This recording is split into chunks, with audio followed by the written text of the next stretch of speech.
German ഭാഷയിൽ ഇംഗ്ലീഷിലുള്ളതുപോലെ തന്നെ 26 alphabets ആണുള്ളത്. എഴുതുന്നത് ഒരേപോലെയാണെങ്കിലും ഉച്ചാരണ രീതി വ്യത്യസ്തമാണ്. അപ്പം നമുക്ക് ആദ്യം അതിൻ്റെ ഉച്ചാരണ രീതി പഠിക്കാം. എങ്ങനെയാണ് ഈ ഓരോ ആൽഫബറ്റ്സും ഉച്ചരിക്കുന്നത്.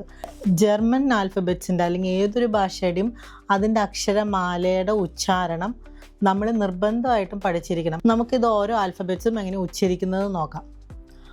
ആ, bay, C, D, E, F, G, H, I, J, K, L, M, N, O, P, Q, R, S, T, U, V, W, X, Y, Z.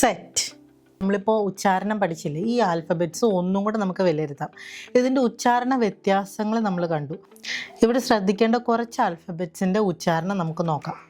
E എന്നതിൻ്റെ ഉച്ചാരണം ജർമ്മനിൽ വരുമ്പോൾ എ എന്നാണ്. ഐക്ക് ഇ എന്നും ജെക്ക് യോട്ട് എന്നും വിക്ക് ഫൗ എന്നും ഡബ്ല്യുവിന് വേ എന്നുമുള്ള ഉച്ചാരണമാണ് വരുന്നത്. നമ്മൾ ഓരോ ആൽഫബറ്റ്സും എങ്ങനെ ഉച്ചരിക്കുന്നതെന്ന് പഠിച്ചു. ഇനി നമ്മൾക്ക് ഓരോ ആൽഫബറ്റ്സും ഓരോ വാക്ക് ഉദാഹരണമായി തന്ന വാക്കിലൂടെ പഠിക്കാം. ആ, ആപ്പിൾ. ബേ, ബേബി. സേ, സേഡേ. ഡേ, ഡാഹ്. A, elephant. F, fish. G, garden. H, house. E, ich. Yacht, Jahr. K, kind. L, land.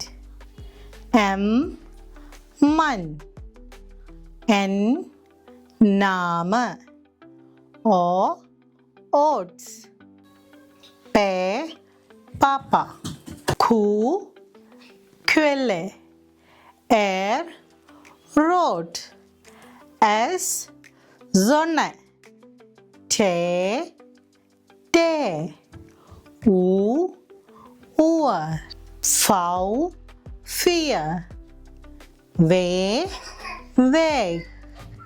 X, xylophone. Y, yoga. Z, സാൽ. നമ്മളിവിടെ എസ് എന്ന ആൽഫബറ്റ് ഉച്ചരിക്കുന്നത് ഒരു സ്ട്രെസ് കൊടുക്കണം. അതേസമയം സെറ്റ് എന്ന് ഉച്ചരിക്കുന്നത് സെറ്റ് സാ എന്നുള്ള രീതിയിലാണ് ഉച്ചരിക്കുന്നത്. ഇപ്പം നമ്മൾ ജർമ്മനിൽ 26 ആൽഫബറ്റ്സും പരിചയപ്പെട്ടു. ഇനി ജർമ്മനിൽ 4 സ്പെഷ്യൽ ആൽഫബറ്റ്സും കൂടെയുണ്ട്. അത് ഏതാണെന്നൊക്കെ നോക്കാം. ആ, ഉംലൗട്ട്. ഓ, ഉംലൗട്ട്. ഉ, ഉംലൗട്ട്. എസെറ്റ് അല്ലെങ്കിൽ ഷാർപ്പ്സ് എസ്. ആടെ മുകളിൽ നമ്മൾ 2 കുത്ത് കാണുന്നില്ലേ, ഈ കുത്തിനെയാണ് ഉംലൗട്ട് എന്ന് പറയുന്നത്. ഈ ഉംലൗട്ട് ഒരു അക്ഷരത്തിൻ്റെ മുകളിൽ വരികയാണെങ്കിൽ അതിൻ്റെ ഉച്ചാരണ രീതിയിൽ വ്യത്യാസം ഉണ്ടാവും. ആ ഉംലൗട്ട് എന്ന് ഉച്ചരിക്കുന്നത് എ എന്നാണ്. ഓ ഉംലൗട്ട് ഉച്ചരിക്കുന്നത് ഉ. ഉ ഉംലൗട്ട് ഉച്ചരിക്കുന്നത് യു. എസെറ്റ് അല്ലെങ്കിൽ ഷാർപ്പ്സ് എസിൻ്റെ ഉച്ചാരണം 2 എസ് കൂടിച്ചേരുമ്പോഴുള്ള ഉച്ചാരണമാണ് വരുന്നത്. എ, എസെറ്റ്. ഇനി ഇതിൻ്റെ ഉച്ചാരണം നോക്കാം. എ, ഏസ്റ്റിൻ.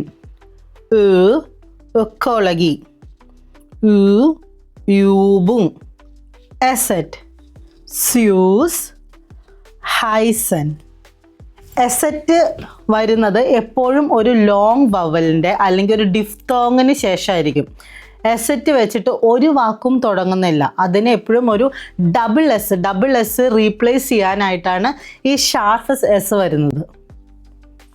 നമ്മൾ ആൽഫബറ്റ്സ് നമുക്കെല്ലാവരും ഒന്ന് റിവ്യൂ ചെയ്താലോ. നമ്മൾ ഇംഗ്ലീഷിലുള്ളതുപോലെ തന്നെ ജർമ്മനിലും 26 ആൽഫബറ്റ്സ് കണ്ടു. അതിൽ ചില വ്യത്യാസങ്ങൾ, ഉച്ചാരണത്തിൽ വരുന്ന വ്യത്യാസങ്ങൾ കണ്ടു. എ, ഇ, യോട്ട്, ഫൗ, വെ, ഇതാണ് പ്രധാന വ്യത്യാസങ്ങൾ. ഇനി നമ്മൾ സ്പെഷ്യൽ ആൽഫബറ്റ്സ് എന്താണെന്ന് പഠിച്ചു. അതിൽ ഉംലൗട്ട് ഉച്ചാരണത്തിൽ വ്യത്യാസം കൊണ്ടുവരുന്നതായി കണ്ടു.